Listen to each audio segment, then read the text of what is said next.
Salam, mən bugün sosial şəbəkələrdə yayımlanmış beton çatlaması məsələsi ilə bağlı ərazidə izah vermək istəyirəm.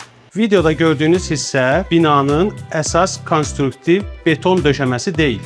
Bu qat qoruyucu qat adlanır və yalnız izolyasiya üzərində çəkilir. Layihələrimizdə xüsusi döşəmə arası izolyasiya qatı mövcuddur. Əvvəlcə əsas dəmir beton işləri görülür. Mövcud döşəmə beton üzərindən su xəttləri çəkildikdən sonra onun üzərindən səs izolyasiya lövhəsi sərilir. Daha sonra isə xaricdən alınmış ekoloji təmiz pemza materialından hazırlanmış 4-8 sm qalınlığında qoruyucu qat vurulur.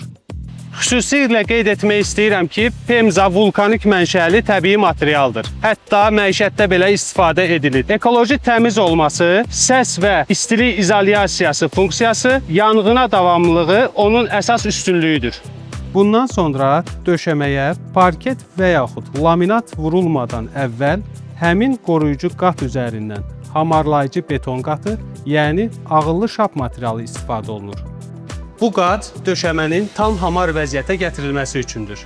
Videoda gördüyünüz çatlama məhz bu qoruyucu qatda baş verib. Səbəb isə odur ki, su xəttlərinin üzərinə çəkilmiş izolyasiya lövhəsi kəsilərək altdan keçirilməyib və həmin hissədə boşluq yaranıb. Nəticədə nazik hamarlayıcı qat borunun üzərində tam dayaq tapa bilmədiyi üçün səthdə çat əmələ gəlib. Əsas məqam ondan ibarətdir ki, bu çatlamalar binanın daşıyıcı konstruksiyasına və təhlükəsizliyinə heç bir təsir göstərmir. Bu, texniki baxımdan normal bir haldır və tikinti praktikasında rast gəlinə bilən vəziyyətdir. Nəzərə almaq lazımdır ki, mənzillərdə parket və ya laminat vurulmazdan öncə döşəmələr cilalanır, hamarlayıcı qat, yəni ağıllı şap verilir və səth tam düz vəziyyətə gətirilir.